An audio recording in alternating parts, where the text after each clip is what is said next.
Hello, welcome to part 2 of the L4D2 speedrunning tutorial series. This part will cover general tricks and movement optimizations that are applied throughout pretty much every run you're going to do. First, we're starting with the solo section and general movement stuff. So, we're going to start with bunny hopping.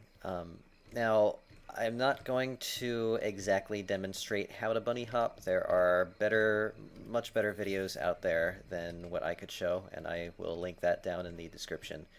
But I wanted to cover a few things that those videos don't cover. First is a bit of a misconception. So there's two ways that you can bunny hop. You can do standing hops, which is just, standing up normally like this. And you can also do crouch hops, which is holding crouch as you bunny hop, which allows you to be in the air for a little bit longer. And I just missed one. I'm not completely practicing crouch hops since I do standing hops, but there you go. So the misconception is that crouch hops are much faster than standing hops. This is not true. Crouch hops are insignificantly faster. You can't say that they're not faster, but it's so insignificant as to not be worth it at all for just general bunny hopping, because the risk versus reward is not worth it.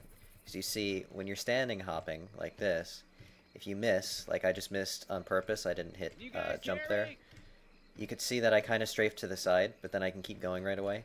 Now if you're crouch hopping and you miss, of course I just hit all the crouch hops. I'll not do a space. Now you see, I kind of stopped completely. Now, if you have a lot of speed going with standing hops, you can still hit late and keep some of that speed going. You won't lose all of it, but if you're going fast and you're crouch hopping and you miss a crouch hop, you will lose all of your speed. So it's extremely risky, and generally it's going to be faster to do standing hops. And again, crouch hops don't even build more speed at all, really. It's such a small amount, you're not even going to notice. Crouch hops are best used in very specific circumstances where you can only do one or two hops in a small area where you need a tiny bit more movement to make a jump, which you'll see later on in the tutorial as I show off pathing. It is used a few times, but in general, unless you specifically need to crouch hop to make something where standing hops just won't do it, you should be standing hopping. And the other thing about bunny hopping is that some people don't understand if they haven't seen Left 4 Dead bunny hopping, but they're familiar with Portal or Half-Life or something. People think that you can scroll hop in this game. You cannot. This game's tick rate is too low, which is basically, to simplify it, how often the game updates itself and reads your controls and whatnot. It's too low, and you cannot spam jump. It just doesn't work. In a game like Portal 2, the tick rate's 60. In this game, it is 33. So Portal 2, for example, you can use scroll. Actually, let me bind that to jump so I can demonstrate. Bind M, wheel, down, I believe it is. Let's jump. There we go. So, in Portal 2, when you jump, when you bunny hop, you would scroll through your landing, and it would hop again immediately when you touch down on the ground. But as you can just see there, Left 4 Dead doesn't, it just doesn't work like that. Most of the time, you won't hop at all, or you might hop really late. So I'm kind of timing it by accident because I'm very used to timing when I land in Left 4 Dead. Like, obviously you can bind jump to any button that you'd like to jump with. I use space as default. But you have to time the jump at the moment you touch down on the ground to get the best hop. If you hit early, you cannot spam another one again. And if you hit late, you're going to start decelerating as you touch down on the ground. So you will miss with scroll hopping. Like you could see how that's hitting really late. I'm trying to scroll through the jumps, which works in Portal 2, but here it's just horrible. It doesn't work at all. So don't do that. You have to just time as soon as you hit the ground like this.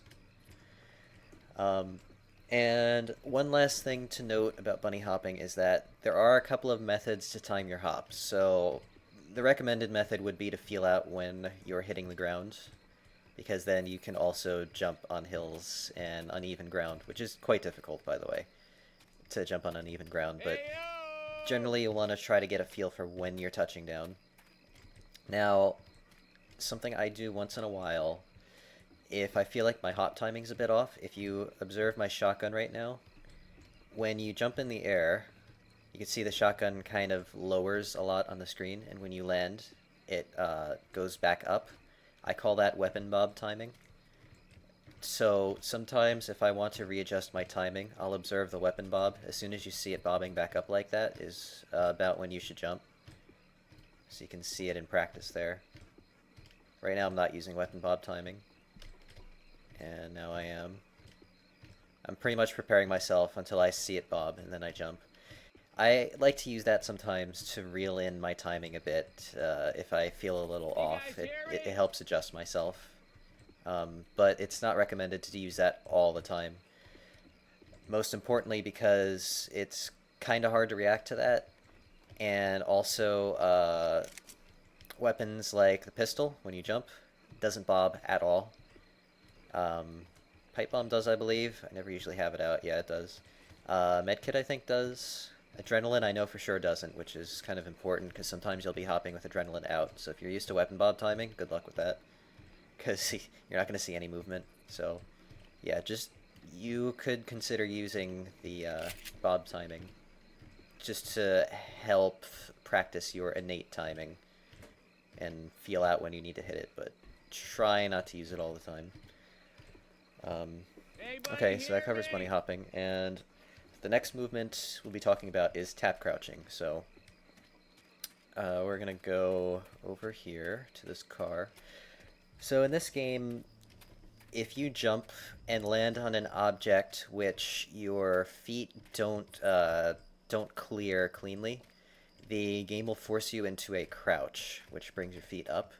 So like the back of this car is quite high, so when I jump, my legs obviously aren't going to clear it, but I can still get up on it because the jump's high enough, so the game will force a crouch to happen. Like that. You could see that I was kind of low and then popped up in the air. That was a crouch. Like that. So you could see demonstrated if I go along the length of the car, you could see for how long I stop when that crouch is happening. It takes a while. Now, you can overcome that by, after you jump, if you tap crouch in the air, it'll prime a crouch already, and then when you land, the crouch will immediately pop you up, and you'll keep going with very minimal speed loss. So again, this is without me doing a tap crouch. Kind of slow. That one was a little better, but still a little slow. Now, this is going to be me jumping, and before I make it to the car while I'm in the air, I'm tapping crouch, which is my M4 button. That's mouse 4. So I'm going to tap crouch in the air, and then you'll see I pop up much faster and start moving faster. And see that? There was barely a hitch at all. It's far faster than letting the game do a full crouch for you. You can easily see that difference. So this is used a lot. Like, if you speedrun this game a bunch, you're going to get used to just doing that in general, and you won't even realize you're doing it anymore. I barely realize it, because you kind of feel out when you're going to crouch or when you're not. And even if you're not going to crouch, sometimes it's safer to do that anyway, since it doesn't really waste any time. But you'll get a feel for it, and you'll find that you do it pretty often. And by the way, you might want to put crouch on a key that's very easy to hit while you're doing other movements for this reason. Like, mouse 4 is very easy for me to hit while I'm doing anything in the game. But that's all up to your preference. And to demonstrate, by the way, how the game won't crouch you if your legs clear the object, I can use the front of the car for that. As you can see, there's no crouch because the object I'm landing on is low enough. Hello! If I jump too early and start to come down, I won't clear it anymore. Try to find that spot there, and then it crouched because my legs weren't clearing it. So that's when that happens. Okay, so the next thing. Adrenaline helps speedrunning a lot. Adrenaline, very, very, very important. In fact, some campaign world records completely rely on the adrenaline spawns being good, like Swamp Fever, as we're in right now. So adrenaline gives you a speed boost. If you observe the upper left, you can see the vel, that's velocity. That's how quickly your character is moving in game units. So I'm moving at 220 units a second currently. That's the regular running speed. You can see crouch is 75. Now, if you take adrenaline, you can see that goes up to 260. So adrenaline speed is a little bit under 20% faster. I think that's about 18% or so. 220 to 260. Somebody can do the math right now. I don't know off the top of my head. But it's slightly under 20% faster.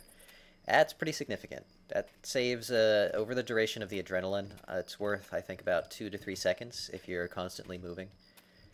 So that's very significant. And then, of course, a lot of people probably know this mechanic already, but I'll still demonstrate it and give another adrenaline. Going through water, you can see you're very slow, lowers you to 115.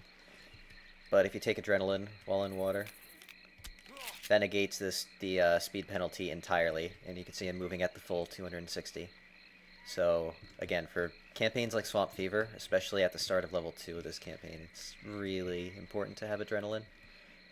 Oh, and I guess, really quick back to bunny hopping since I'm here.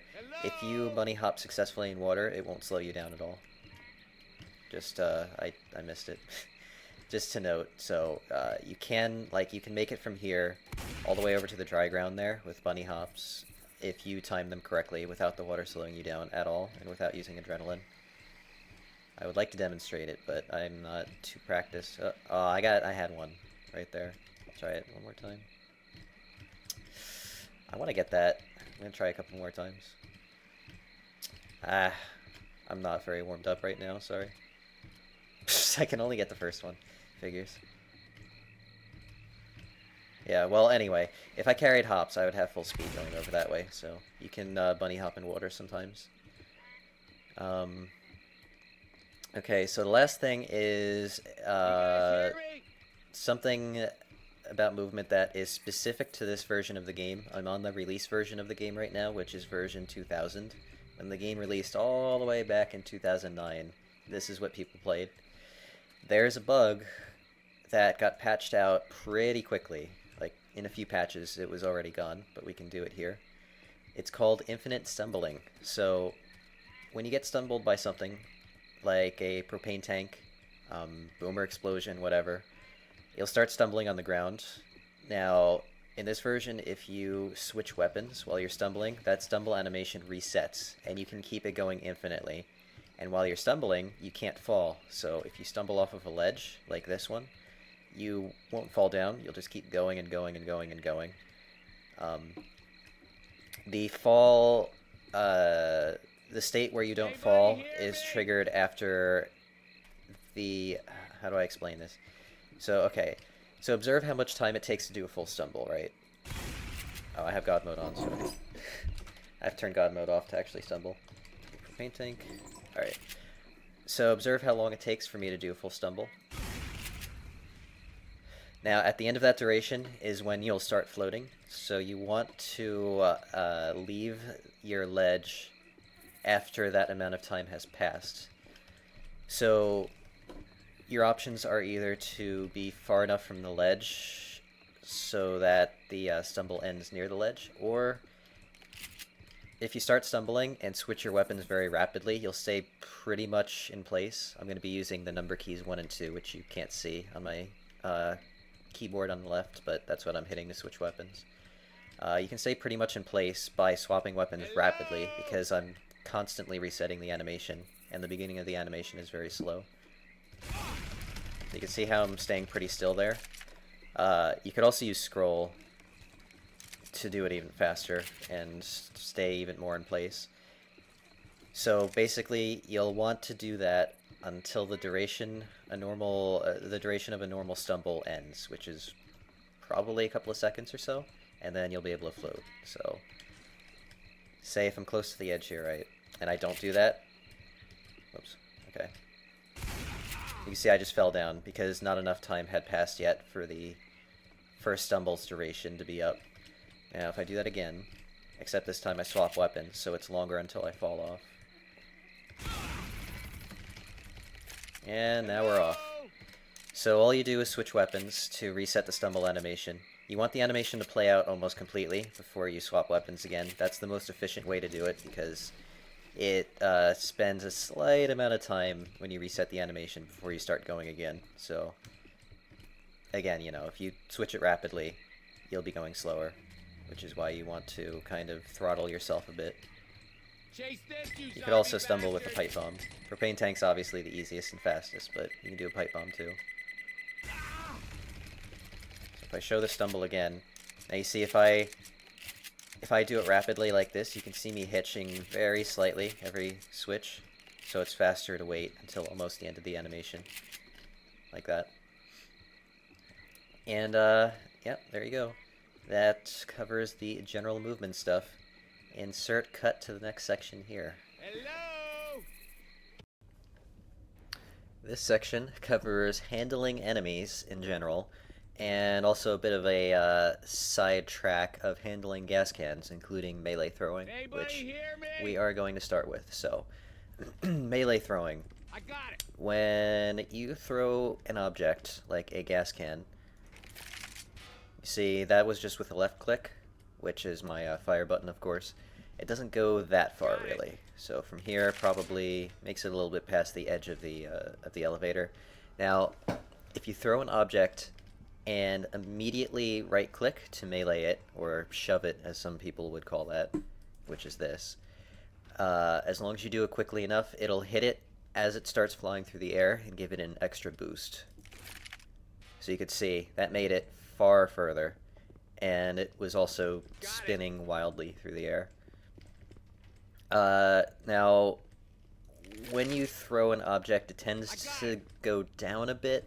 Like, it doesn't really throw completely straight. You can see it's kind of leaving me a bit lower, so it can work if you left-click and melee immediately without moving your view, sometimes, but you can see that was too low. So often, when I do melee throwing, I'll usually left click to throw the thing, and then I'll move my view down as I melee, just to make sure I actually hit it. You don't need to move down much, just a little bit, which you could probably see me doing there. You can see I move my view down. Highly recommended that you get used to that. It'll become second nature eventually. And yeah, the gas cans will get much further. You can do that with gas cans, you can do that with the cola bottles in Dead Center 2. I meleeed way too late there, so it was too far away from me. There you go. So that went significantly further. To be honest, I never tried it with a propane tank, but I'm pretty sure it does not work with a propane tank. No, for some reason they're different. Not sure why, but yeah, gas cans work, cola bottles work, and those are pretty much all that you're going to be melee throwing anyway, so that should cover that.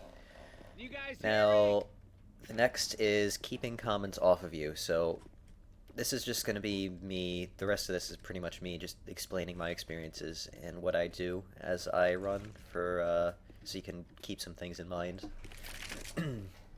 So keeping comments off of you. When you melee like this, or shove, it doesn't go out instantly, which means that while you're shoving, it takes some time to come out. I'm not sure how to explain this exactly. So when you shove in front, if you don't move your view, obviously you're just going to shove in front of you. If you shove and do a quick spin like that, the shove will be active in the entire area that you're rotating your view in. So, like right now I'm shoving in a 180-degree radius, basically. I would be able to hit everything in the front, side, and behind me. If you do it fast enough, 360 should work as well, but it'd be kind of hard. So, if you're surrounded, that's one way you can try to get them off of you. Let me just make sure I want to put God mode on. Whoops. Just put it on easy. And let's spawn a bunch of zombies. Okay. Come on, guys. We're going to try to get them surrounding me. I like how the other ones aren't paying any attention. Well, they're fairly surrounding me, so if I just melee in front, it hit a bit of a radius. I'm not sure how many degrees that is, but it was about this sort of radius. Now if I do that again, but I spin, I actually got the entire radius of zombies. Every single one of them got stumbled away from me. So often what I'll try to do is I'll kind of shoot what's in front of me and melee around my sides and back. So I'll kind of like do that, and I'll melee and back a lot while I try to run forward, just to try to keep them off of my back. And I'll always be trying to kill what's immediately in front of me, or what looks like it could get in my way. You kind of get a sixth sense for that as well.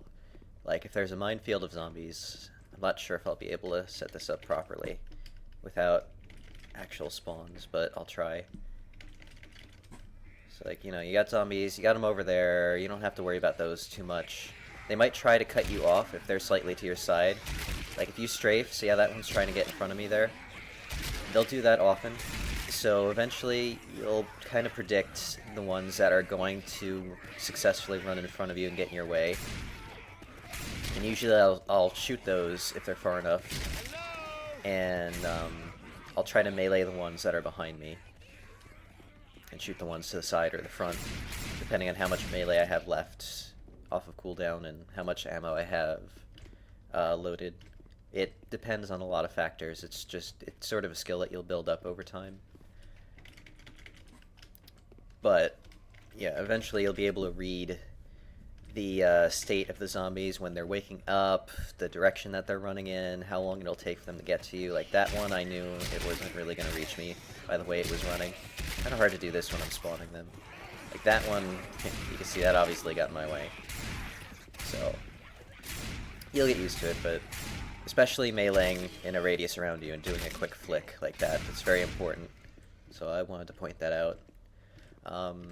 So the next thing is meleeing specials. There are some pretty important notes that you might not know about to melee jockeys and hunters. So I guess I'll do general meleeing first and then show you why I'm meleeing the way I am. So we'll start with the easier one, the hunter. You want to try to melee the hunter just after he jumps. You do not want to melee them when they are about to make contact with you. The melee has to come out early, and I'll show you why very soon. So when he's roughly halfway through his jump towards me, I'll be meleeing. We got a hunter. Somewhere in that radius. Now you can see that white box. I actually didn't intend for that to be shown yet, but apparently that stayed on. So that white box is why you have to melee so early. Let me demonstrate why. I'm going to put time scale on 0.5, which is half game time, so we have more time to look at what's going on. So let's put hunter in. Hunter. So that white box is their hitbox. That is what you're actually meleeing. Observe how disconnected it is from the hunter. So that white box is what works. The hunter model does not matter. You want to hit the white box with your melee. I did that too late. And that is why you have to do it so early. Basically, the white box is their true positioning, and the hunter's model that you see running around is just the rough representation of where they really are. The model is after the game has processed it, it's smoothed out their movements, the animations, the game has to take time to do that, so it's behind the true position that they're in, which is that white outline. So you can see I have to do that quite early, and a big reason is because of how disconnected that is from the real model. So, like, right when he jumps, if I do it, it'll hit him. But if I wait too long and I think, oh, he's not actually at me yet, see, that's not true. That one was close. I almost got hit by him. So yeah, melee early. And as for jockeys, Z-spawn. I gotta look at my keyboard again. Jockey. Jockey. Alright, so let's put the hitbox on him. Now you can see jockeys jump very high, so you don't generally want to melee a jockey straight forward. You want to aim up, because he jumps so high in the air. If you aim down too far, you'll probably miss it. Also, if he jumps from a height advantage, from a higher point towards you, good luck getting the melee, because it fails for me most of the time, and this is partially why. So yeah, pretty much aim up for jockeys. You don't have to for hunters, because they stay fairly low to the ground.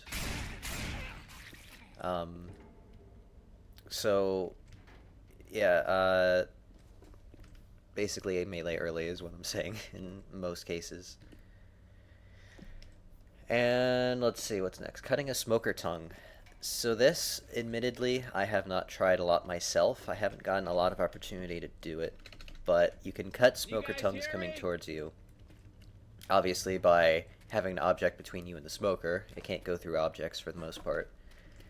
But you could also cut it with sharp melee objects like a fire axe, a katana. I think a crowbar works. Not 100% on that one, but I think it does. Only sharp objects, so like a baseball bat won't work. The nightstick won't work. Cricket bat won't work. You want to use sharp things. So let's see if I can successfully cut the tongue. You're going to want to look down and melee to get the tongue as it's coming towards you.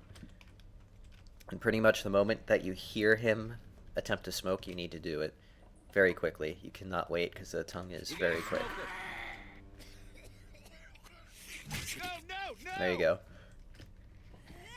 So yeah, obviously, also the closer you are to him, get back here. The closer you are to him, the less time you're going to have to react, since the tongue has travel time. But generally, just as soon as you hear the slurp, that slurping noise, look down and melee. Or fire your melee weapon, and you'll get it. You're supposed to also be able to block it by dropping objects like a gas can. I had a lot of trouble getting that to work. I'll try it briefly, but it should work if you do it correctly. There we go. Got it first try. So yeah, getting that setup's going to be hard. He's basically hitting the object, and that's stopping the tongue. So that is another choice. It's going to be probably pretty difficult to do on the run, but yeah. Also, back to the jockey, by the way, real quick, I forgot. You don't want to be approaching a jockey when you melee him. It will miss most of the time. Like, you have to melee extremely early if you're approaching him as he jumps. You can see how early I'm meleeing there to get it to work. You want to basically be standing still, which is decent, or even better, backpedaling. In fact, if you backpedal, he'll fall short most of the time, and then there's a cooldown before he can jump again. So once he falls short, just run forward and then melee him. So you can see he can't jump again for a while, and that gives you an opportunity to get a melee in. If you're moving to the side when he jumps, also, the hitbox will be so far off that you're probably going to miss it. Yeah, pretty much be standing still or backing away from him to be the safest. Okay, so last thing, avoiding stumbling. If a charger lands near you, hits a wall near you, you'll stumble. If a boomer explodes on you, you'll stumble. You can avoid that by being in the air as the stumble is trying to trigger. So, let's see, where can we do this? Let's try it here. So I'm going to sidestep the charger, try to get him to hit the wall. Actually, here might be better. I'm going to try to get him to hit the wall right near me, and I'm going to jump right before he does. And you'll see that the stumble cancels because I'm in the air. Charger. We got a charger. I wasn't really close enough to have a stumble happen. Let's try again. Charger. There. So that was going to stumble me, but it got canceled since I had jumped.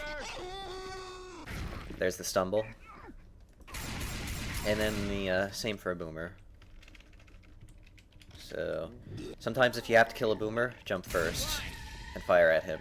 And then no stumble. It's magic. And then you can see if I shoot him, there's the stumble. So it's just a nice little way to save a couple of seconds from a stumble like that, if you're able to predict that the stumble is going to happen. Which, again, is a lot of experience. You'll get used to it. And that covers this section. On to the next section, insert cut here. Hello, this section will cover common jumping, which is where a common infected climbs underneath you, and you jump on its head to get a boost up in the air. So, when common infected climb, they have some upwards velocity as they're climbing onto the object. Now, if you jump on them as this is happening, their upwards velocity gets added to yours, and you can get a pretty nice boost upwards. Hello! So I picked one of the easier common jump spots to demonstrate that right here. Another thing to note is that if you hold crouch while jumping on them, that tends to give better boosts more consistently. My theory of that would be that you jump slightly higher, I believe, when you jump while crouched, so I guess it might add more velocity. To be honest, I don't know like the scientific explanation of that, but crouching while doing common jumps is better. So in general, you're going to be holding crouch while doing this. So I'm going to hit my bind to spawn some commons, so when they're approaching, I'm just going to spam jump and hold crouch. So when they climb underneath me, I will jump off of their head as I land on them, and as they're climbing up, and you'll see me clear this fence, which currently I have no hope of getting over without a common jump. Hey-o! Come on, boys. And there you go, nice little speed boost. I'm also holding back towards the fence just to kind of hold myself in place. It feels better to hold back into the object that you're jumping along so that you kind of just, stay where you want to be. And these jumps, depending on where they are in the climbing animation, you can see that was a bit lower. You could get a lower or a higher boost because they have different amounts of velocity in different points of their climbing animation. Whoa! As you can see, that was far higher. That was pretty much the maximum jump. So that was nice that I got that to show off. Yeah, so that's probably as high as that can go. I would be very surprised to see that get higher. So yeah, you can use this in solo in quite a few places. You could also, if the commons are just, let me see, I'll just do it from here. If the commons are like down there, you can run and just jump off of their heads like that. They don't necessarily need to be climbing underneath you. You can jump off of their heads in any general way. Yeah, I could also kind of do that back here on this fan, which is a backup to if you can't do the movement normally on this van. You just kind of jump off their head since they're... Well, that one was climbing, but since they're a bit higher, you can get a little bit higher even if you don't get a boost upwards. Now, you can only do this with commons. You cannot do this on special infected, so not smokers, hunters, chargers, etc. Can't do it on tanks, can't do it on witches. Their heads you just slide. And you cannot jump at all while you're on top of them. They behave completely differently than commons. Hello! I can probably show that on the witch. So you can see how I slid there, and I tried to jump, but nothing happened. And yeah, that'll be the same for any special that I try. So, yep, commons only. Also, uncommon commons work too, which are like the Hard Hat zombies in Hard Rain, or the Ceta zombies in Dead Center, Mudmen in Swamp Fever, Armored zombies in this campaign, the Parish. You can jump off of those the same as the regular commons. In fact, it tends to be a bit easier on the Armored zombies and the Ceta zombies because they have a bit more health, so they seem to last longer underneath you, making it easier to jump off of their head. That's what I've observed. It always seems to work better on those, but you gotta get lucky that they spawn, so hopefully you'll get lucky. So, see, I'll try it with a boomer. No jumps happen. So, don't do it on specials. And that covers common jumping. See you in the next section. After this boomer bile wears off, because cutting with boomer bile is probably going to be awkward. There we go. See you in the next section. Hello again. This section covers fall canceling. That is basically if you're taking a fall, which is going to end cap or kill you, using something to stop your fall so you don't take damage. There's two ways to do that. You can either land on something, like an enemy that's, say, climbing the bushes here, which I'll show soon, or if you take a stumble while you're in the air, it stops you completely, and then you start falling again. So if you stumble once you're starting to go towards the ground, then it'll stop your momentum, you'll start falling again, but it'll be for much less, and you'll survive it.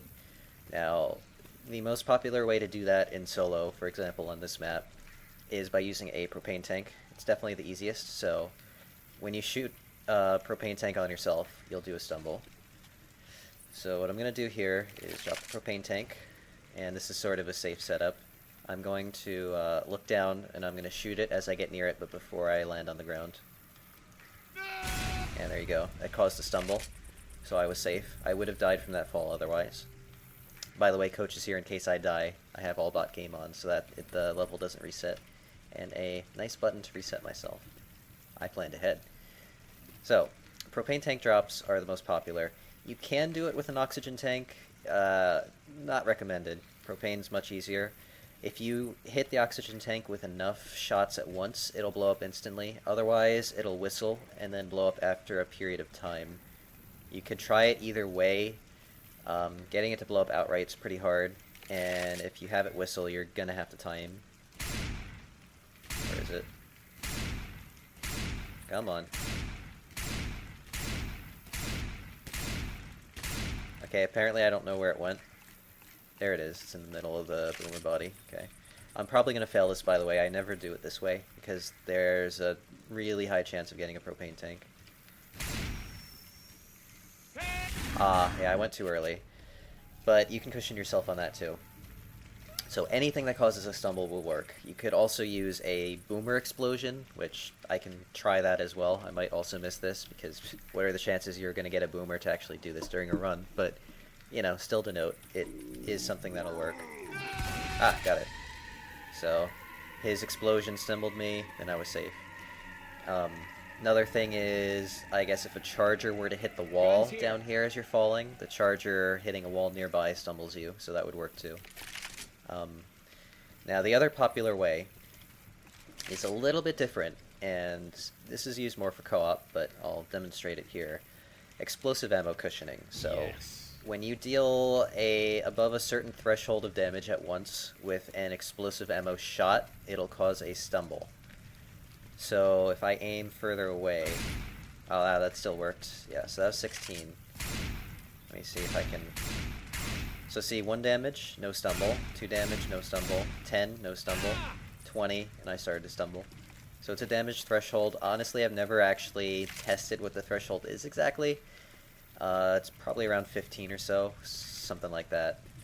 So, if you're on easy, difficulty easy, we're now on the difficulty easy. If I shoot, it doesn't even do any self-damage, so there will be no stumble, which means you want to shoot the ground right before you hit it, and you have to be on expert, or it will not cause enough damage for a stumble. So normal is not going to work. Advanced, if I'm shooting the ground, could work, but you have to basically be touching the ground, so you should be on expert. Just mode expert. So let me add more explosive ammo. Yes. Okay, so I'm going to shoot right before I hit the ground, and that'll cause enough damage for a stumble. Or I'll miss it. It's, the timing's a little tight. You can also do it with a tier 1 shotgun. I haven't tried tier 1 shotguns that much, but it should work. There you go. I did it a little bit too late that first time. Now, you could potentially also do this on advanced. I know I said hitting the ground on advanced is technically possible, but not recommended. There is an alternate thing you could do that is actually pretty easy for advanced, but you can't do it in all locations. If you hug a wall on advanced and shoot directly into the wall, it causes quite a bit of damage, and easily will cause a stumble. That'll actually kill you, by the way, on expert if you do it against a wall, so only do the wall thing on advanced. So I can fall against the wall here, shoot it, and we're good. So, honestly, I would say that's easier, but there's not a lot of locations like that where there's a wall nearby to do it on, and also staying against the wall is usually slower. So, since you have to like hold back against it. Weapons over here. So you're probably going to be doing expert mode for the most part in shooting the ground. The further down you look, the better, generally, because if you aim too far forward, obviously the explosion will be further and further away from you as you're falling, and you might not take enough damage, so you want to aim at the nearest point of the ground to you, which is usually straight down. Or if you're flying at an angle, aim very slightly up, but you'll get a feel for it. Now there's another way to do it for solo. This is using enemies to cushion your fall. So this works with any enemy at all, since you can land on any of them. Common, infected, witches, tanks, smokers, hunters, whatever. If they're climbing something like the bushes right below me, I could fall like halfway down, land on their head, which will stop the fall prematurely, and then slip off of them again and start another fall where I won't be taking damage. I'll try it with a witch. Let's see if we can get this to work. It's a bit harder. So she's climbing. There we go. So, not bad. It's easier, I would say, with a horde because there's multiple zombies and you don't have to time it quite as well for when the witch was like halfway up. I'll see if I can get them to climb here.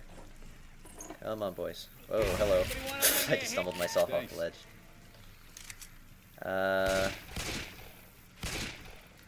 I'm just gonna end up killing them. That guy's probably gonna climb. If I spawn, I'll spawn a bunch and just throw a bile up here. That works too. Let's do that. Oh, they're coming. Okay, there we go. That works.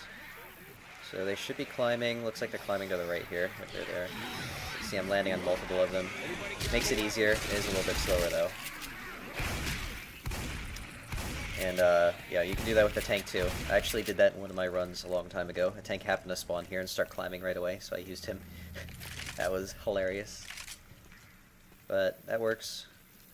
That covers all of the methods for stumbling and whatnot. There's one last method which I have to change maps to demonstrate. Memorial Bridge. Load this up. So, if you grab onto a ladder while falling, you take no falling damage because it stops your momentum completely. There, as you can imagine, are very, very few locations to use this. This is one of them. Burning up fast. Just waiting for this truck to blow up. I haven't really done it on this version much. Help! I I owe you one. think I can... Okay, yeah. So, there's a ladder right there. If I fall down and catch that ladder, I will survive. Haven't done this in a while. Let's see if we can get it. Whoa! Okay, it's right there, yeah. I wanted to make sure I knew where it was. Okay. No! Oh, that was really close. The set position from the last map is not very accurate on this map. Nope, I'm not gonna make that. So anyway, if I grab onto the ladder, I'll be safe. Is the point here. There we go, got it. So, not many opportunities to use that. Co-op has a big one here, which will be covered later in the pathing. Spoiler alert, it's this ladder. So, that'll do it for fall canceling solo. And insert cut to co-op here. And now we are on to throwable boosting, which is moving your teammates up in the air with a throwable Molotovs, pipe bombs, bile bombs, and grenade launchers. And for the first time, Bill Play 3, aka in-game the Muffin Man, is going to help me demonstrate the rest of the co-op stuff. Say hi, Bill. Hello. Alright, so I'll first... be doing co-op stuff throughout this tutorial. So you see me more often. We'll demonstrate pipe bombs and Molotovs, which have they use the same technique. You can go against the wall. Now, there's various ways that you can do throwable boosting, different techniques. This is the walking technique. Just walk towards your teammate. You want to jump as you feel like you're about to touch them. So pretty much right when I think I'm touching him, I'm jumping. Do one more walk. There you go. So another method you could do is a running boost. Chase this. This is kind of down to preference for pipe bombs and Molotovs, which one you would like to use, whatever feels better to you, really. This. And I'll demonstrate that as the thrower now. So what you want to do to hit the throw is you want the projectile to connect to your teammate that's jumping over your head when they're at about the apex of their jump. Throwing a Molotov. Oh, I just missed that. Oh, That was really Fire close. coming. So I'm releasing about when I see Bill jumping, and then Molotov. it'll connect with his feet when he's at his apex. You want it to hit their feet. And also, ping changes the timing of this. So if you have higher ping, you'll have to throw earlier because it takes longer for projectiles to come out. yeah, I average like 190 ping. Price that's Well, I've been jumping really early, like Throwing a most of the Molotov. time. Like I average around 190 wait. ping to master, Molotov. and I need to throw the Molotovs like about as the same time as he's gonna jump. Right here. Yeah, demonstrate the bile now. So So biles There's a biles are a bit different. The biles actually explode on the person and pushes them in pretty much the opposite trajectory that you're aiming at. So pipes and Molotovs, the higher you aim, the higher straight up the person will go, and it also gets harder the higher you aim. Biles, Heads up. the higher you aim, the more vertical they'll go. Molotovs. yeah. So what I'm doing here is I'm waiting for master to come, and then just like moving my view up real quick, because biles are more forgiving than pipe bombs and Molotovs. I'll demonstrate that one. So this is what he was doing. Oh, come on. Puke in the hole. Ah, I threw I a think little I'm early, I jumping think. really late. I think I'm I'm not jumping sure. late all of these that have been There failing. we go. Yeah. I'm not too used to doing throwable boosts with Bill. Puke in the hole. Yeah. So yeah, pretty much right when Like- he's jumping. There we go. Yeah. So, we can move out of bounds now. So, to demonstrate the angle of the bile, boost me, I guess, so we can see it more easily. Alright. So, pipes and Molotovs, you go straight up in the air. The higher you aim, the higher the person will go. Biles, the angle will change. Oh, I- you're gonna walk. I'll do a walk to make it Here easy. comes some puke. So used to running timing now. Yeah. So that was a fairly low aim. I didn't go very high in the air. So now if he does Yeah, a much no. higher angle, Heads up. Bile bomb. you see I got a little more height. You can do it a lot higher than that. Yeah. Bile bomb incoming. Yeah, see how much higher that is? So I have the same relative speed, it's just Grenade how launcher the here. trajectory is affected by the Mhm. aim height. Throwing a bile I'll bomb. do one, Fight amongst yourselves. and then Yeah. we'll move on to the grenade launcher. Oh, actually first I guess running biles. So if you, instead of Got a doing the grenade walk timing, launcher. if you do the running technique with biles and grenade Here comes launchers, the you actually bile, get you some more sons of distance. bitches. It's harder to time though. So you see I got much Yeah. further on that one than when I was Yeah, walking. because your running speed gets added to it. Toss in a Yeah, bile there's bomb. some specific moments where you need Yeah. the extra distance from a run. Here comes some puke. Overall, you can do a walk, but And as you just saw there, once It's the a bio bomb. exploded, but nothing happened. Like that's something that can Bile happen on this bomb game. incoming. yeah, sometimes a boost won't happen. It depends on where your timing is. The very late and up, very bile early end of the bomb. timing window tends to fail. You want to hit it in the middle somewhere. Eh. I jumped a little Throwing late on bile that. bomb.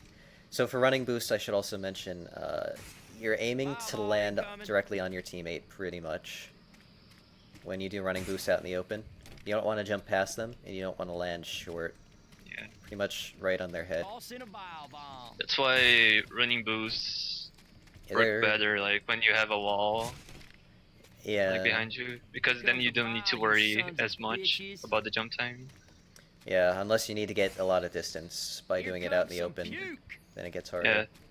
because then you want the extra running speed to make a gap or something. Alright, I'll do one run with you to show what that looks like from this perspective. Actually, I haven't done this in a long time with a bile. Yeah, see, I was very that close. exploded. Yeah, so that was a late throw. That was a late throw again. Puke in the hole. There we go. Hey. Alright, and for the last boosting method, we have the big one, the grenade launcher. Taking the grenade launcher. So, I'll let Bill boost me first. Just like the bile, it's basically exactly the same as the bile, except that you go a lot further. More. Yeah, you get way more boost out of it. As you can see, that's like twice the length, maybe? More, even It's at 2.5, at least twice. Yeah, early shot. It's a pretty big deal. So you can do runs, you can do walks. The higher you aim, the higher the person goes. Now, a little bit of a difference, maybe. This is just us kind of feeling it out with a lot of practice. The lower you aim the grenade launcher, the earlier you want the person to jump so that it connects with them properly. If you aim higher, they tend to need to jump a bit later. So it does change it a little bit. It's something you'll have to practice and feel out, really. It's kind of hard to explain. I'm trying a low angle boost right now. Yeah, the low angles are very hard, unless I jump really early. Which changes his timing. As and you can see, yeah, you gotta practice it, specifically. It's really easy to miss. Yeah. it's happening right now. Hey, there you go. And, You can see and I I was aimed a bit lower. higher.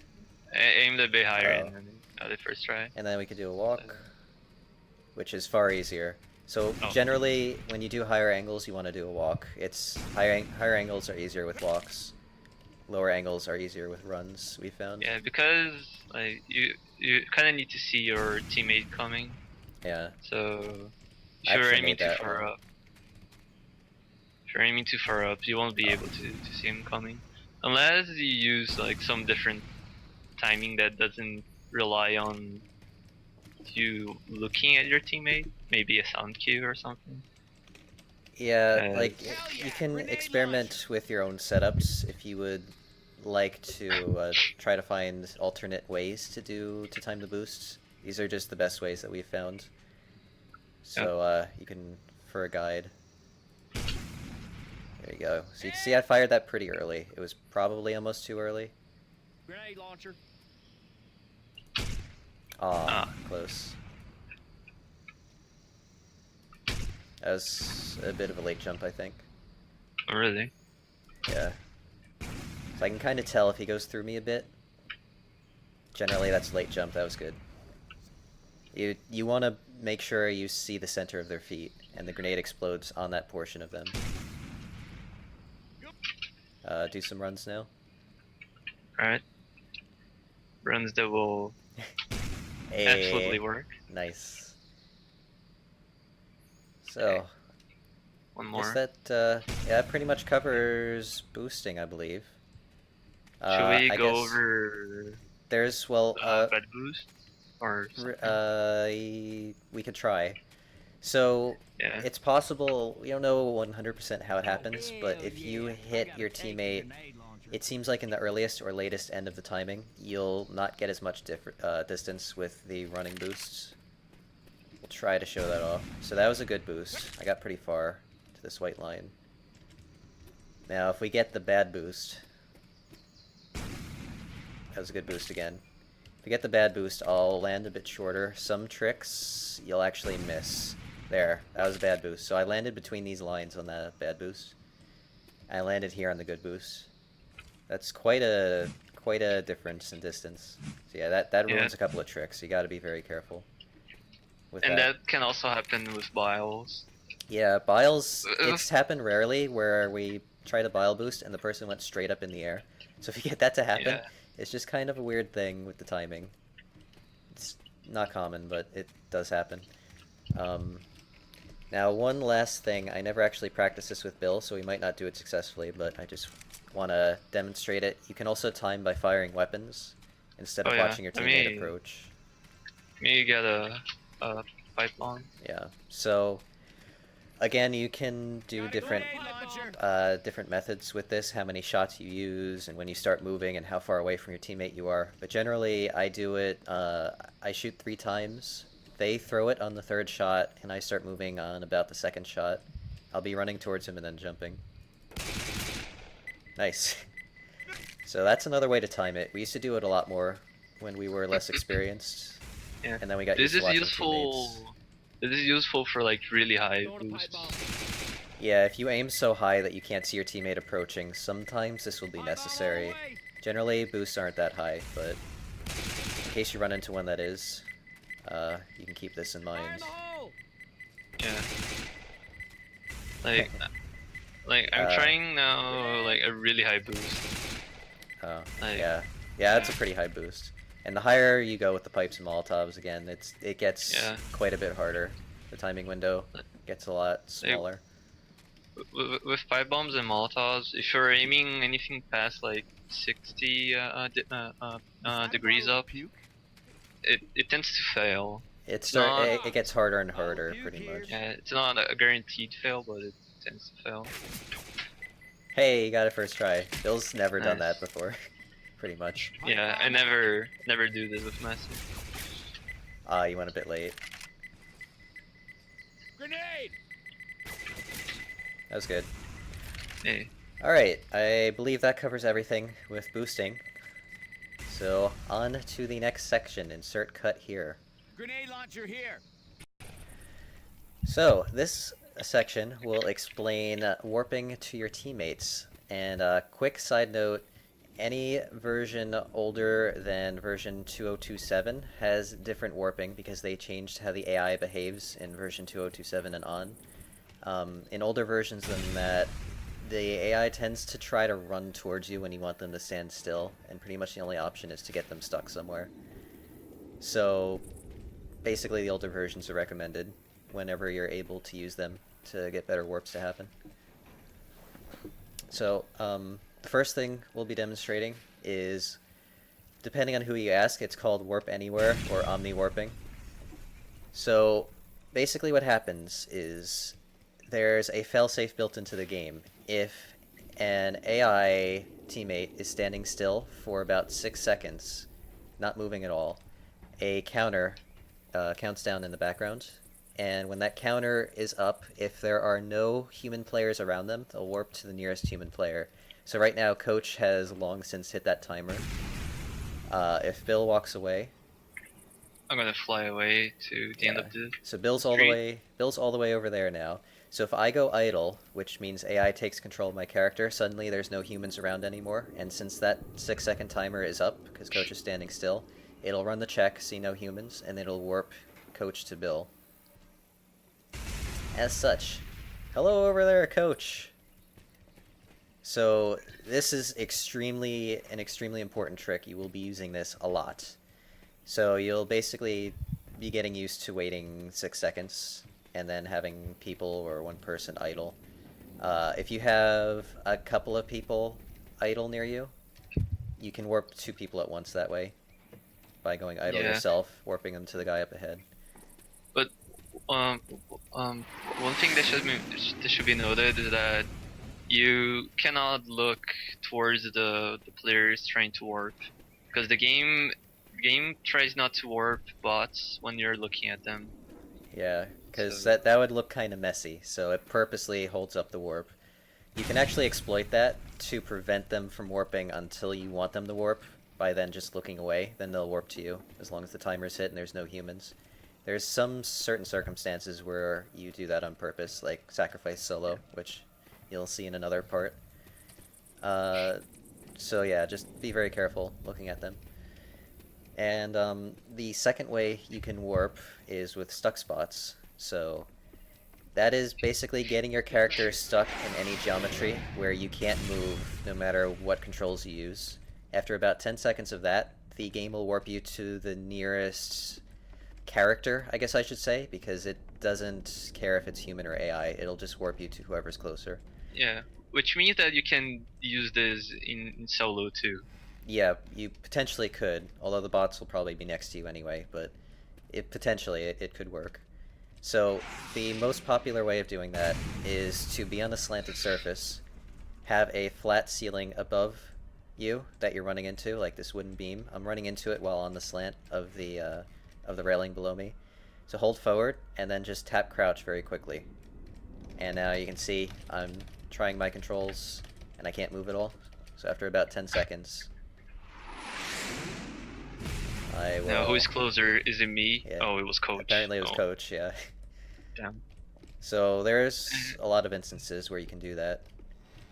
Yeah. Yeah. And you will always go to the nearest survivor, which is not the case for the idle warps. Yeah, the idle warp warps actually checks for humans. This does not. Yeah, it checks for humans, and it's not always the nearest nearest player or whoever is ahead. And also, it's kind of weird on that. Another slight note here: if you get stuck like this and you can't move, if you idle, it'll pop out. When it switches characters, it moves them slightly out of position. Like you can see, Nick got free. So because you are stuck on the very corner of the ceiling or whatever you're stuck on. Yeah, your head is just barely in there. So if you get stuck accidentally somehow, you can use an idle to get out of it. Otherwise, be careful not to idle, basically. And the next is warping when somebody is out of bounds. I just took damage from that table. Good. So the next is warping when somebody's out of bounds. If a teammate is unpathable and there's no other human teammates, note I said human, so if there's AI it doesn't matter. If there's no other human teammates pathable, then your bot just won't move for a while. So if Bill goes out of bounds, past that bus there, there's no navigation areas there, so bots don't know how to get there. And also there's no clear path. So if I go idle... By the way, bots like to pick up weapons sometimes, so be careful if you idle near a weapon. And they like to pick up weapons. Coach is there already, and there I go. So that's basically the same as warp anywhere. There's no humans around, and they're not moving, so once the timer's up, they'll warp. It's pretty much the same thing, except you don't need a human there, because they're unable to path to the guy in front, so they don't move. Yeah, and this doesn't quite work in the versions prior to 2027, as we mentioned. Yeah, the bots will they will try to walk in some way. Half the time they'll be dancing around, which means they're moving too much, and the timer won't count down, so it'll just fail.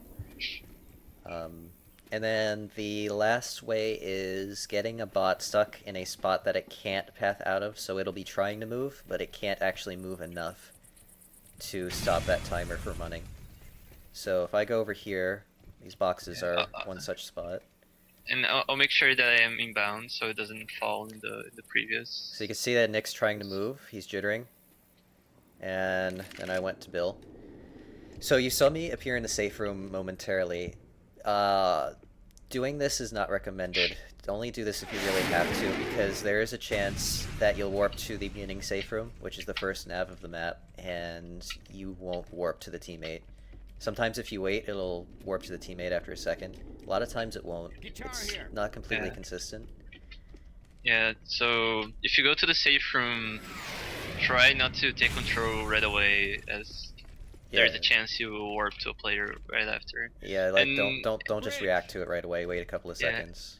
And this type of warp, it varies on the spot if you go to the safe room or not. Like some spots don't do that at all, and sometimes it also depends on where the player ahead is. Yeah, to make it consistent or not. It's finicky. We think it's somewhat related to the navs that you're stepping on, because different navs have different properties, and some of them make the bots warp to the safe room, some don't, we think. I can't say that for sure, to be honest, but when we were practicing this in Quarter a long time ago, and that seemed to be the case, so keep that in mind, I guess. Oh, something we should mention is getting close to the safe room, to the ending safe room, and warping. Oh yeah, that makes the bots move. Yeah, so for it seems like all safe rooms, if somebody is idled pretty much anywhere, including out of bounds, once you get too close to the safe room, to the escape basically, you can see those navs say escape route. The bots will just start moving anyway. Yeah, Because they will try they're to trying. path towards the Yeah. towards the safe room. They're basically trying to get to the safe room instead of you. So I'll go out of bounds. And Yeah. So start going forward. You can see Nick's still. And he's just started moving because Bill got too close. So now I'm not going to warp since I'm moving. This is actually exactly what they do in the older version. That's probably related to why the older version doesn't work. But that's what they do pretty much all the time. Yeah, they'll just do this in the older version no matter where the person is up front. So be careful they don't get too close. You'll probably have to test the thresholds because it's kind of specific per map. It's not consistent. Yeah. Some maps you can get pretty close, some maps you need to keep a fair amount of distance. Yeah. So the last note is that if something goes horribly wrong and the person warps to the beginning safe room and you're like, oh no, there is a way to back that up. So you noticed a while ago I used a command called the show last area, which was demonstrated in part 1. This green line is showing the nav that I am attached to. That's basically where the bots are trying to go, because that's where they see I am. Now, if you're not close enough to a nav, when you go idle, idling tries to set you to the nearest nav, and if there's not one close enough, it'll just default to the beginning safe room. So if I go idle here, call this idle flashing, my nav reset way over there. It's now in the beginning safe room. So if Bill goes there, his bot will think that I'm in that safe room, and it won't move. You should you have to actually go into the safe room to the nav that I'm attached to. So basically, yeah. So it thinks that I'm in the safe room, so it won't move away from that nav, but I'm actually not in the safe room. But since I'm so far and he's not moving, it'll do the warp because of that 6-second timer. Alice is trying to move a lot. Is he? Mm. He shouldn't be. Are you in the safe room? Come out there for you. Yeah, I mean, he shouldn't be trying to move when out of bounds either. Maybe it's because of coach? It's probably because I'm still in the safe room. It should work if you go into the safe room, the starting safe room, where the nav is. Oh, I was there. Yeah. Let me kick coach. Yeah. Can't blame coach. The other bot might be messing it up, not sure.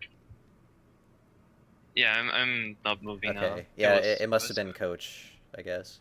Oh yeah, because if you wanna try to do this, every player needs to reset their nav. Yeah, every so one let's of them. say like you warp 2 players into this area, and there are 2 others in the back there, out of bounds, and the 2 that got warped into here, they need to reset their navs, both of them. Yeah. So Bill can, if you want to do the flash, so you can see that line reset. So he's on that nav, and then as soon as he goes idle, it resets over there.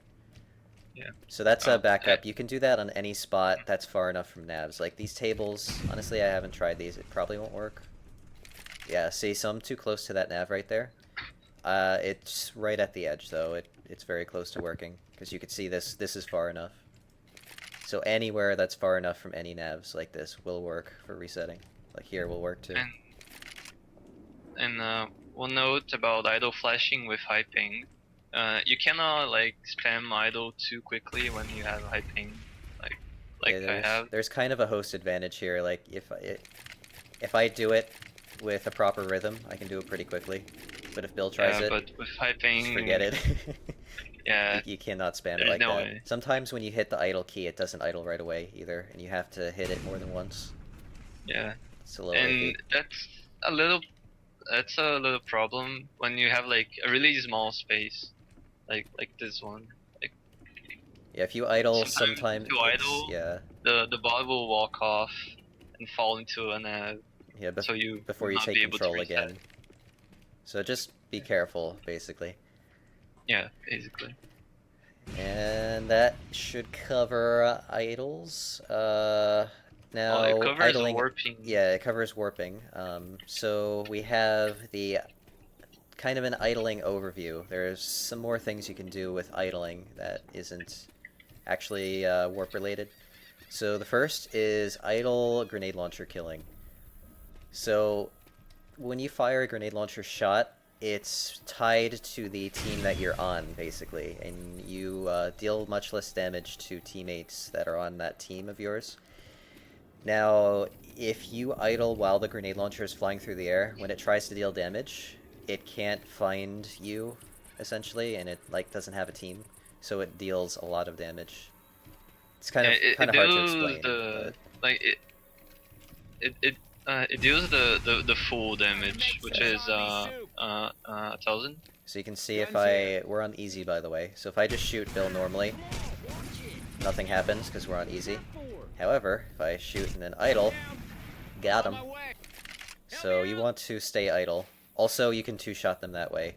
One shot to down, another to kill. It deals a ton of damage. And you can do that at any time that you'd like. And doing this will not increase damage to zombies in any way. It's No. just a way to do team damage. It basically, I guess, avoids the multiplier that deals less damage to teammates, since it doesn't actually see you as a teammate anymore since you've gone idle. Like, I'm pretty sure I never actually tried to take control again after firing and idling. I'm pretty sure... Yeah, because so I idled, but it didn't matter because I was in control again before it tried to deal the damage. It's about when it tries to deal the damage, not when you fire it. So you just need to be idle when it explodes, and you're good to go.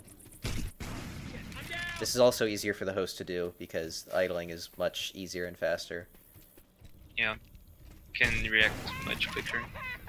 You can even down yourself as a host. Yeah, it's hard. Like, if you look straight down and jump, and fire the grenade and idle really quick. Ah, I did it. The master incapacitated unconnected. So, yeah, it's kind of hard with the short distance like that, but you can do it. Thanks. Alright, so the last thing for idling is idling to cancel animations.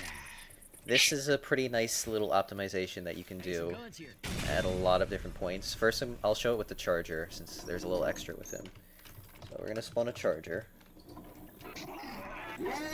So if you spam idle while you're charged, you do not actually take any damage, because this game is silly. By the way, we're playing on the newest version, so yeah, this is possible today. Yeah, this is not just an old version. Yeah, it's... So, I'm good right now. So, kill the charger. See me get up. If you idle, it cancels all animations. Like the getting up animation. So let me get a hunter on me. By the way, the damage canceling thing that I just did does not apply to hunters or smokers. It's just the charger. So kill a hunter once he gets on me. And I'm ready to move. So that skips a pretty long animation. I'll just demonstrate how long that is without doing it. You see I can't move. Now I can move. So that saved like 2 seconds probably. It's quite a lot. Yeah. So can also cancel if you're stumbling because of an explosion. Like you shot a boomer or that's I actually covered that in the solo section. Haha. I'm ahead of you, Bill. Take that. Oh. So it's the same trick. Oh, also tank punches, you can do that too. It's technically possible to get punched by a tank, idle in the air, and then carry bunny hops from the speed of the tank punch, but good luck actually getting that. It is possible though. Yeah, I had a chance there, probably. Oh, I pressed my vote. Expert tank, yeah. Oh, I couldn't idle. Oh, you're idle. By the way, you can't idle if you're the last person alive. Or if your other teammates are idle. Like, you can't have an entire team of AI. Or the map will end. Should mention that, actually. So, yeah, let's... did I cover all the animations? I think I did. Basically, just idle to cancel animations.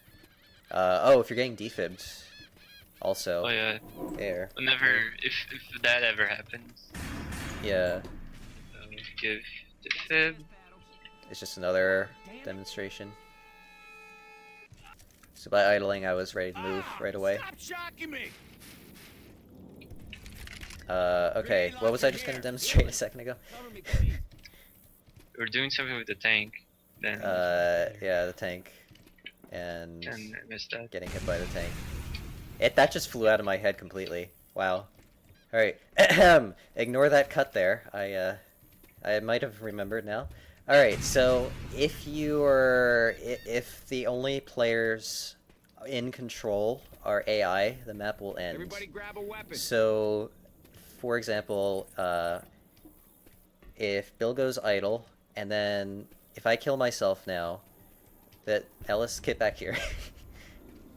So while Bill's idle, since he's AI right now, if I kill myself, the map will end, even though he's still alive. And even if he takes control. So after this happens, take control again. Alright. So the map's ending, so he's able to move around and do stuff. But the end has already been triggered, so there's nothing you can do to stop it. Just beware of that. Make sure that if you expect somebody to die soon, and everybody else is idled, make sure at least one person takes control, or the map is going to end on you. Or maybe you wanna exploit that and have the map reset on purpose. That's true. You could do that too if you want to try to reset the map quickly, I guess. For some reason. Yeah. It's an option anyway. Alright, that covers the warping and idling. On to the next section, insert cut here. Welcome! This section is fall canceling for co-op, and the first one we will cover is warping to a falling teammate. So when you warp to a teammate, you have no velocity. Even if they're falling downwards really, really fast, you won't have any velocity. So if they're near the ground when you warp, you'll land safely. They most certainly will not. They will die. So we're going to demonstrate that with Coach, which works really well every single time we've tried this in this video, I promise. Bill can warp Coach easily. So I'm going to jump off of this First wall. try. Oh yeah. I'm going to jump off this wall to die. And Coach will warp to me and not die, basically. Here we go. Hey, Coach. How you doing, buddy? He is really confused. He's going along the wall. Here he comes. He's coming back. So Coach is alive. You can do this in multiple locations. There's like Dead Air 2, you can do it here potentially. Or you can come up with your own new strategy that we haven't even thought of yet. Oh. Mm-hmm. So, yeah, pretty simple. Next one is warping to a downed teammate. So, as covered in a previous section, we mentioned that getting a bot stuck in a corner of a box or a table, or where they try to path but they can't get out of it, they warp to the safe room pretty often. Now, an exception to that is it seems if somebody is incapacitated, downed, incapped, however you want to call that, in the front, they will warp to them pretty consistently instead of the safe room. That seems to bypass the whole safe room warping thing. So, I'm going to kick Coach. So we're going to demonstrate that here. So first, I'm going to get stuck here You guys hear me? without Bill being downed. So I guess I'll just stay up here on the building. There I am in the safe room. So Nick couldn't get out of there and went to the safe room. Now Bill will incap on the roof of that building. Once I find this, there we are. Okay, you can incap. Oh, okay. There, reset So, that. there I go. Okay, so now he's incapped. And this time, I'm gonna peer on him. There you go. So that works, at least on this map, that works every time. Like, every time you'll go to the safe room if nobody's downed, every time they are downed, you'll go to them. We would assume it would work on other maps. Honestly, we don't have strategies to do that on other maps, but it should work, so you could apply this elsewhere if you'd like.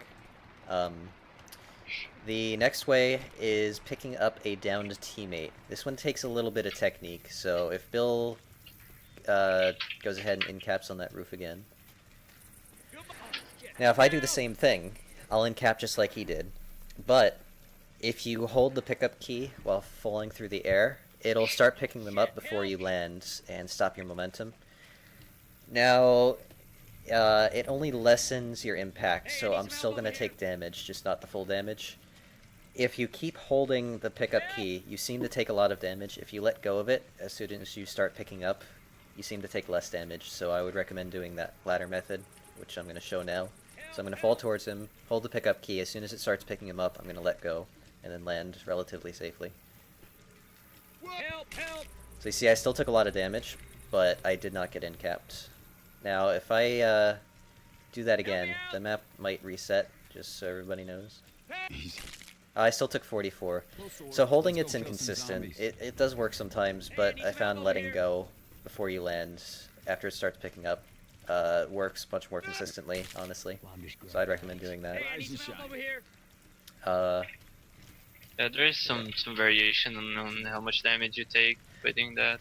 Yeah, it also depends on how far more you fall after picking them up, and there's a few variables that can change, but either way it will dampen your falling damage a lot.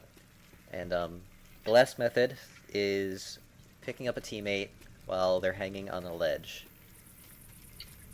So we can have Bill demonstrate that again. Help me out. So, you want to... Oh, I'm gonna cover that here. I actually forgot about that. So, yeah, this is a good place. So, to avoid hanging on a ledge like that, if you are not the last person standing, like, can you get up again, Bill? Oh, yes. Okay, so, say there's 2 of us or more, as long as you're not the last person standing. So, Bill's standing up, nice and healthy. If I run off this ledge, it's gonna end cap. Hey, over here. Or hang on the ledge, rather.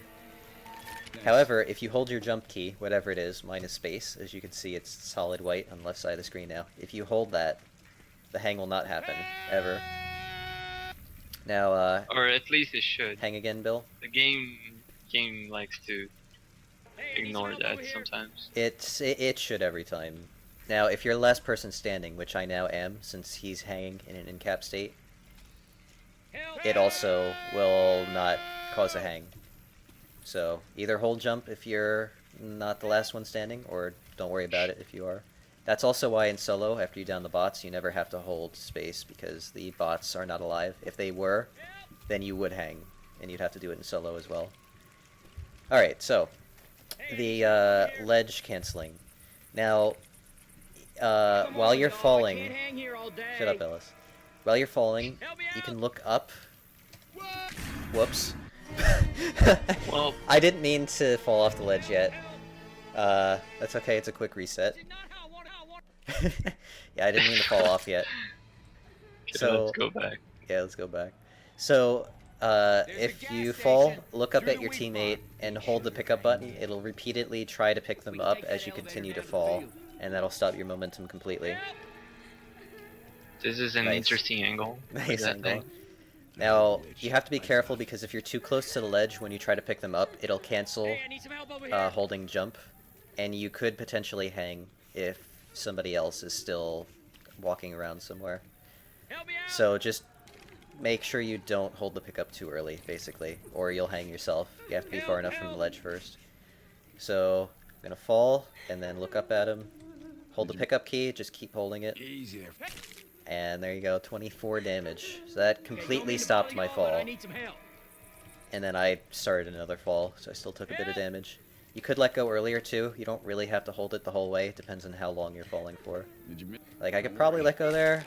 See, I took more damage because I wasn't as low when I let go that time, but it was still pretty effective. So, No Mercy 1 is a decent place to do that if you want a really easy method to fall on that map. Up to you, Yeah, really. that's the second best strategy for that outside. Yeah. And, that covers fall canceling. Insert cut here. Hello, welcome to the final section of part 2, miscellaneous garbage. Basically, these are things that we know exist, but don't really have a use in speedrunning currently. So, you know, hey, if you can apply one of these to a strategy that's faster than something already used, more power to you. Have at it. So, the first thing is extremely silly. It's moving a wall. So there's the breakable walls that commons can break through in specials. Turns out, if somebody warps to you, since a person that warps to you warps 10 units behind you, they'll warp into the wall, and the wall will move to get out of their way, instead of them moving to get out of its way. So eventually... It doesn't work. Yeah. Like, it doesn't work on all of the walls, just some of them. But So basically, good luck making this work, but, you know, here you go. It Yeah. exists. So this is a breakable wall in this corner here. So Bill's gonna warp behind me. Okay. And by the way, this is going to take many more than one warp, so we're not actually going to show it to completion because... And there, you can see that moved quite a bit. So yeah, probably... I'm stuck in the wall. I don't stuck. get it. I cannot. You'll warp to me eventually. Yeah. So it would probably take 3, maybe, to get past the one section, and then there's another section behind it, so... Yeah. Yeah, you can do that to move some objects, is the point. So... If you can, if you can actually apply that, then... Yeah. In Coldstream 2, you can display some fences. Like, if you know the map, there's a barrel that you need to shoot that would move the fences. But you can just warp someone into the fences and they will move. Yeah, that one actually, if I'm not mistaken, we haven't done it in a run, but that does move it out of the way enough in one warp, right? Yeah. So it's not, it shouldn't actually be faster though, so it's not used, but it is something that exists, so there you go. And then the next one, horizontal pipe bomb throws. So you saw throwable boosting already, boosting teammates up in the air. Turns out, with a really silly throw, you can also boost them horizontally. Yeah, if the angle goes below 20, then... Yeah, so Bill's doing an extremely low throw, basically. And then we're timing it... Yeah, my jump missed. So we're timing it based on me just jumping repeatedly. There we go. Oh, I didn't get the hops. Yeah, could try it again. So he's hitting me as I'm coming down quite a bit, since it's a really low angle. It's a bit after my apex. Yeah, and then you kind of ride the throwable. Oh, come on. I want to get this into hops. Fire in the hole. Oh, it's so close. I could feel it hitting me. You could see my screen hitches slightly. But it's not actually pushing me. Grenade. Just going through. Yeah, this is another reason we don't do this. Yeah, the timing is really hard. In real time. Fire in the hole. I got it like first try then. Yeah, right? 3 more tries. Come on. 2 more tries. Fire in the hole. 1 more try. Uh-oh. I'm not feeling this, but... Hey! Oh, I didn't get the hops. Well, there you go. Yeah.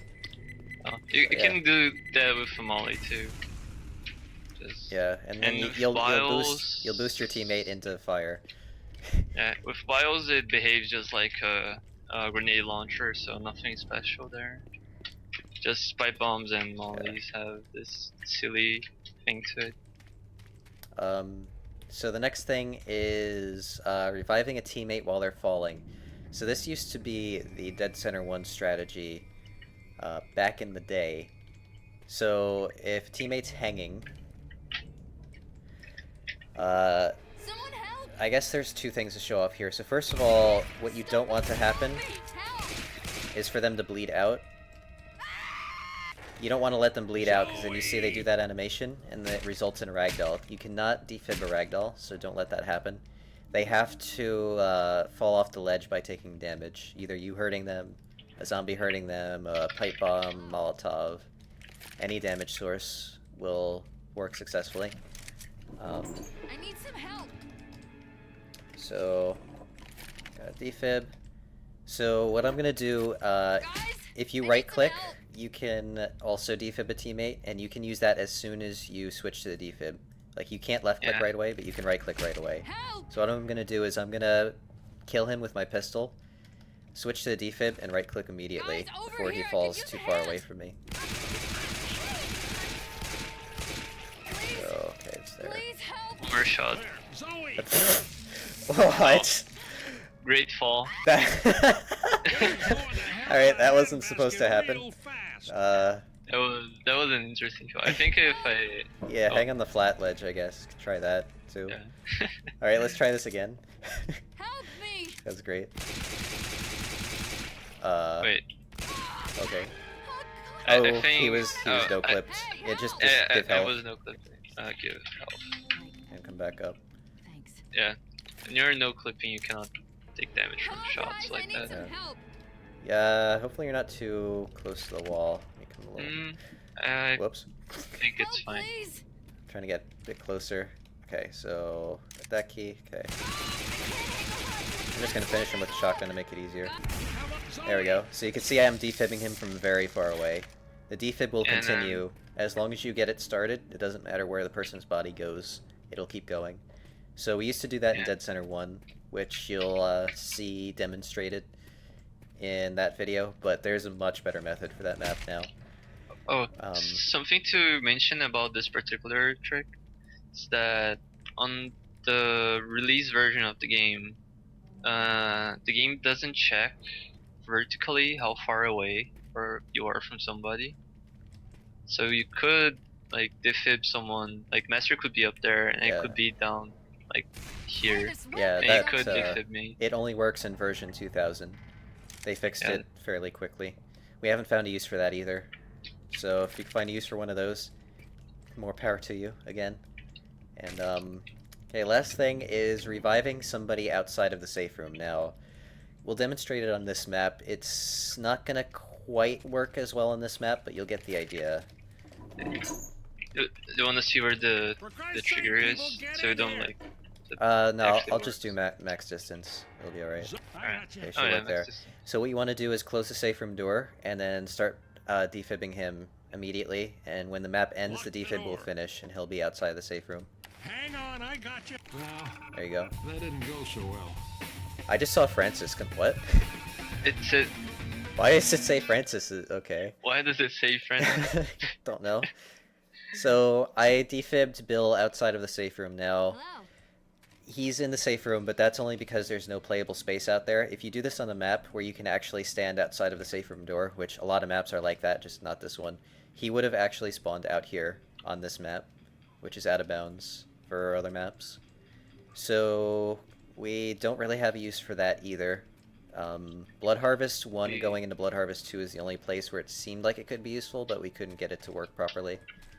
Yeah, because there's a wall. Like Yeah, there's like a closed room behind the safe Yeah, door. if you could get outside of the closed room, then it would be great, but we couldn't find a way to do that. But hey, Yeah. maybe you'll have another idea that we don't have, where you could use that. Thank God, we're almost out. And that will do it for part 2. Hope you learned many tricks to apply to many amazing speedruns in the future. You awesome little learning speedrunner, you. See you in part 3.